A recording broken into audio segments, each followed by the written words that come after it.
Mister ladies மெய் என்பவர்களுக்கு உங்கள் பாரம்பரிய வைத்தியர் உங்கள் ராஜசூரியன். அற்புதம் ஆனந்தம் மெய் என்பவர்களே. இப்ப இந்த சிறுநீரக செயலிழப்பு நிறைய பேத்துக்கு வந்துருச்சு. கிட்னி கல் ஸ்டோன் அது என்னென்னமோ இந்த இத ஒரு அற்புதமா இதை போக்குறதுக்கான அரிய மருந்துகள்லாம் இருக்கு. இந்த கிட்னி ஸ்டோனை சரி பண்றதுக்கு ஒரு அற்புத மகா மருந்து இருக்கு. அதை இப்ப சொல்லிடுறேன், கேட்டுக்குங்க. வேற ஒண்ணும் இல்ல, வாழைத்தண்டு வாங்கிக்கோங்க. எல்லாருக்குமே தெரிஞ்ச விஷயம் தானேங்க அப்படிம்பீங்க. இப்ப நான் சொல்ல போற விஷயம், வாழைத்தண்டு சாறு சாப்பிடணுங்கிறது தெரியும், வாழைத்தண்டு சாறு எதுல சாப்பிடணுங்கிறது தெரியாதுல்ல. வெறும் நான் சொல்றது சுருங்கி போன செயலாக்கமே இல்லைங்க. அந்த கிட்னி முடிஞ்சு போச்சுங்க. டொனேஷன் பண்ணுங்க, 30 லட்ச ரூபா 40 லட்ச ரூபா டொனேஷன் பண்ணி கிட்னியை கொண்டு வா, புது கிட்னியை சேர்ப்போம்னு சொல்றாங்கல்ல, அதுக்கு சொல்றேன். அந்த மாதிரி நிலைமை வரும்போது அதை பாதுகாக்கிறது எப்படி? இதெல்லாம் நான் சொல்லிட்டு போயிடலாம். இங்க நீங்க எல்லாத்தையும் தின்னுக்கிட்டு எல்லாத்தையும் பண்ணிக்கிட்டு இதையும் பண்ணீங்கன்னா வேஸ்ட். நான் சொன்ன மாதிரி சைவ முறைகளை கடைபிடிக்கணும். சும்மா மருந்தை மட்டும் தின்னுட்டு என்ன வேணாலும் ஆக்கி திங்கலாம்னா வேஸ்ட். ரைட், இப்ப விஷயத்துக்கு வரேன். கிட்னியை சரி பண்றதுக்கு அற்புதமான 2 வழிகள் இருக்கு.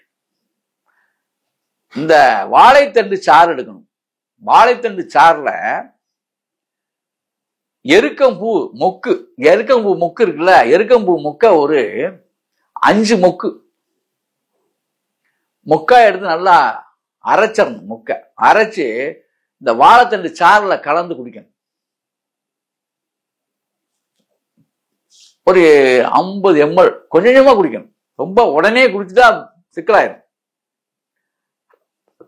சும்மா நம்ம எல்லாமே நல்லா இருக்க மாதிரி குடிக்கக்கூடாது. அரை மணி நேரத்துக்கு ஒரு 50 ml, அல்லாட்டி 1 மணி நேரம் கூட எடுத்துங்க. ஆக 3 மணி நேரத்துக்குள்ள 200 ml குடிச்சு முடிச்சிடணும். காலையில வெறும் வயிற்றுல 6 மணிக்கு ஆரம்பிச்சு 9 மணி வரைக்கும் குடிக்க வேண்டியதுதான். கொஞ்சமா தான் கொடுக்கணும், இழந்த கிட்னியை மீட்டுவதற்கு. அப்புறம் மாலையில ஒரு வேலை பண்ணணும். நீங்க பீன்ஸ் இருக்குல்ல, பீன்ஸ், இப்ப அந்த பீன்ஸை காணா. இப்போ என்னமோ உருண்டையா ஒரு பீன்ஸை விட்டுருக்காங்க. இந்த சப்பட்டை பீன்ஸை காணா. அருமையான ஒரு மருந்து, மகா மருந்து. அது சப்பட்டையா இருக்கும் அந்த பீன்ஸ். அது கிடைச்சா சந்தோஷம்.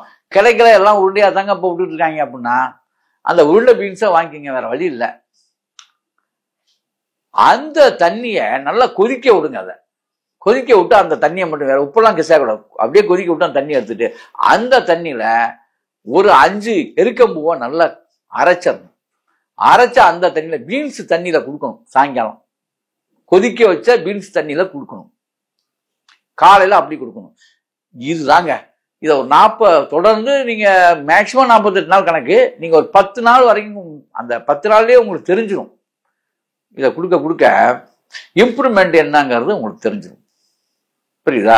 இது அப்படியே லெவலா கொண்டு போகணும்.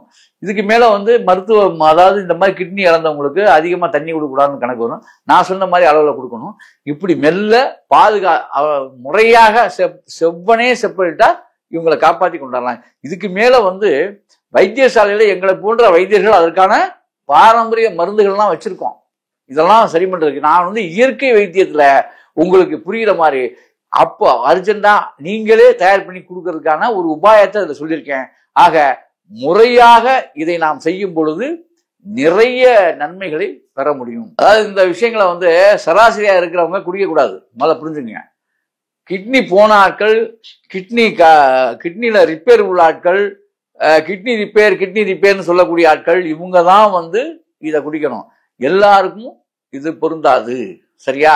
அதே போல இதுல ரொம்ப பேருக்கு எருக்கம்பூவா, ஐயோ விஷமாச்சு அப்படின்னாங்க. எருக்கம்பூ விஷம் அல்ல, இது நெசம் என்பதை நீங்க புரிஞ்சுக்கணும்.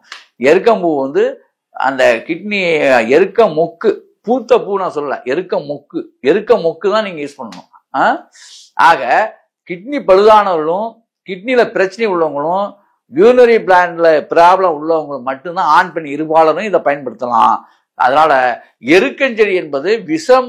அதாவது எருக்கஞ்செடி இந்த மாதிரி மருத்துவத்திற்கு விஷம் அல்ல. எருக்கஞ்செடியவே நீங்க போய் தனியா அதோடைய பால்லாம் சாப்பிட்டீங்கன்னா உயிர் போயிடும். எருக்கம்பால் உயிரை கொலை செய்துவிடும். நான் சொல்வது எருக்க மொக்கு, மேல மலர்ந்திருக்க மொக்கு. சரியா?